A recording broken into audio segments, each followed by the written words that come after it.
ए,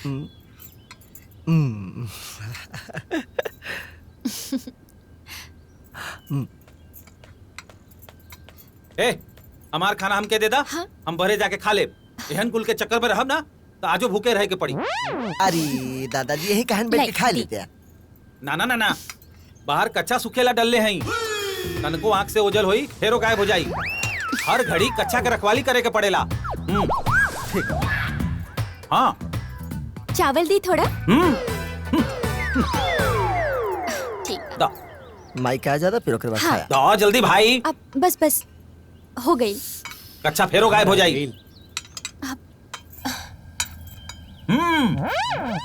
ली माई आओ रे जल्दी। अरे आवता नहीं।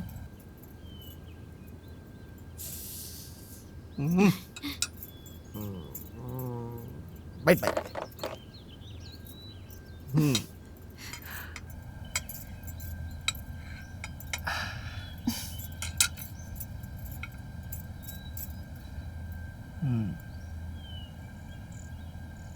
नहीं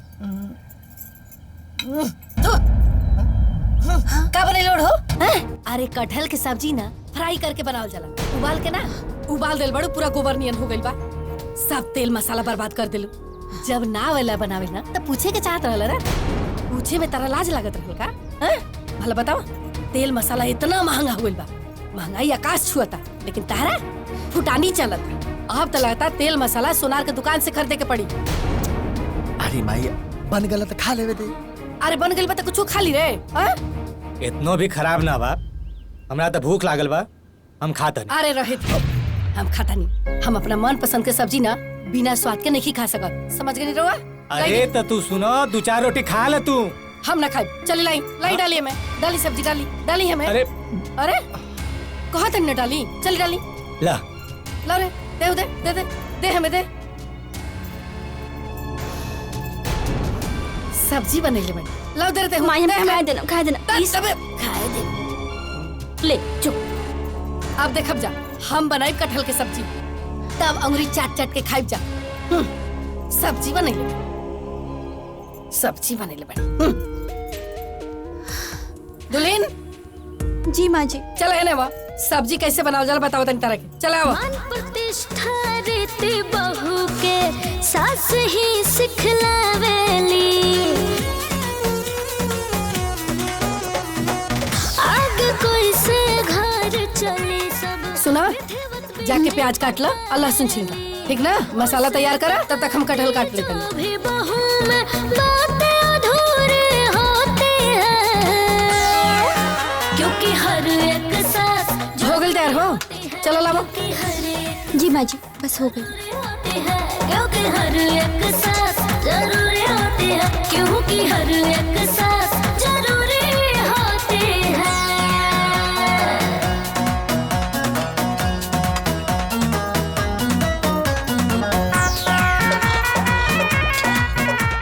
लाओ हो, प्याज कटा गई। ली माँ जी।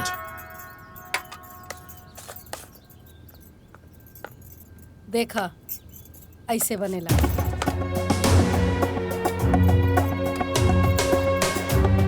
तारा नैहर में कटहल के सब्जी ना बना रहे का कहियो? हाँ। बनी भी कैसे? कटहल के सब्जी जे इतना महंगा मिलेला। बनावे के सिखले रही तू तो इतना हमार मर मसाला बर्बाद ना भइल रही। समझ लू? खाली पढ़ला लिखला से कुछ ना होखेला। आगे के जीवन बसर करे खातिर ना भात भतान भी सीखे के पड़ेला। हम अपना बेटा से कहत रही, अरे तनी पूजा पाठ कइल कर, बढ़िया मेहरारू मिल जाई। लेकिन कहेला बात सुने तब ना सब अपना मन के।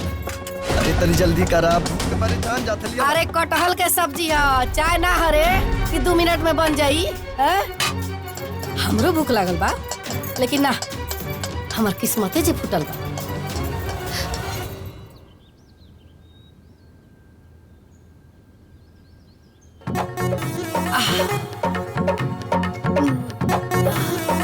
वाह रे धनेश्वरी वाह, का सुगंधदार सब्जी बनैले बड़े। ए दुली, चलो बर्तन में निकाल के सब्जी लेके आओ, ठीक ना? आजा। का भल? आओ तक। हाँ जल्दी जल्दी करा, आओ। हालत खराब हो गल भूख के मारे।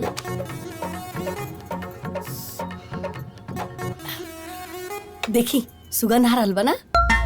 हमरा तो सर्दी भइल बा। अरे तनी जल्दी करा, भूख के मारे जान जात लिया बा।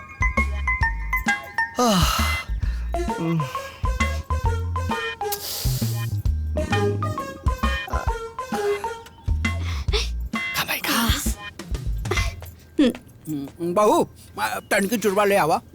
ठीक बा दादाजी। का बाबूजी हाँ। भिन्नइये तो भर थरिया खैले रहल, फिर भूख लाग गइल। वाह बेटा वाह, इतना ध्यान टोके हमरे खाना पे बा, इतना ध्यान हमारे कच्चा पे रहत तो हम इतना परेशान ना होती। ला बेटा तनी तरकरिया दे दो, तरकरिया के गमक से हमरा के फिर भूख लग जाता। थोड़ा सा और।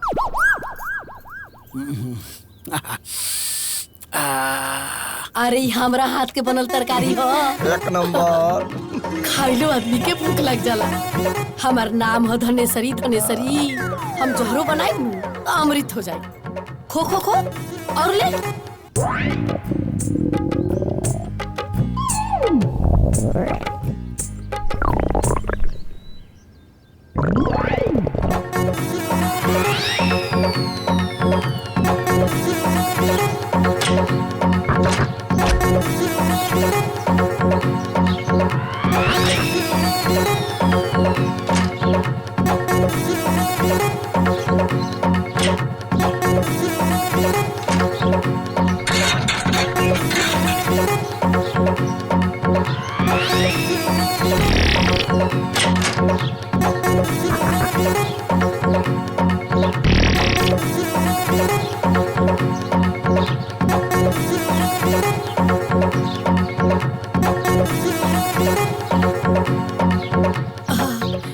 अरे इतना स्पेशल का जरूरत लग रहा रे।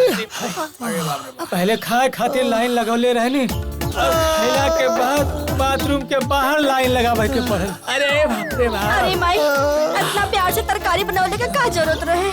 कि अब जिंदगी में लगा था कि कटहर की सब्जी अब दोबारा खाए से पहले सोचे के पड़ी। अरे मायरे, तोरा जिद के वजह से आज हमने के बाथरूम में लेके बैठे पड़ा था। तू तो कहत रहलू हा कि हम अपने हाथ से जहरो बना दे तो अमृत हो जाई। माई, ई तो उल्टा हो गईल। सही कहला लोगन, हर दिखे वाला चीज निम्न ना होला।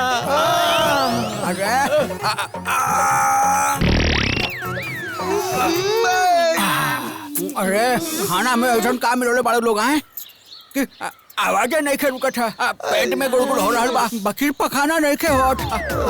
लगा था कि जैसे दरवाजा पे ताला लग गई बा। अरे माई, अरे बाप रे बाप। अरे बाप रे बाप, एक को कच्चा बाचल बा, लगा था बम तू सुनावा से हो फट गई। चुप रहा अरे दूरे जाके ना कर सकता रहा। अरे बाप रे बाप, अरे बाप रे बाप।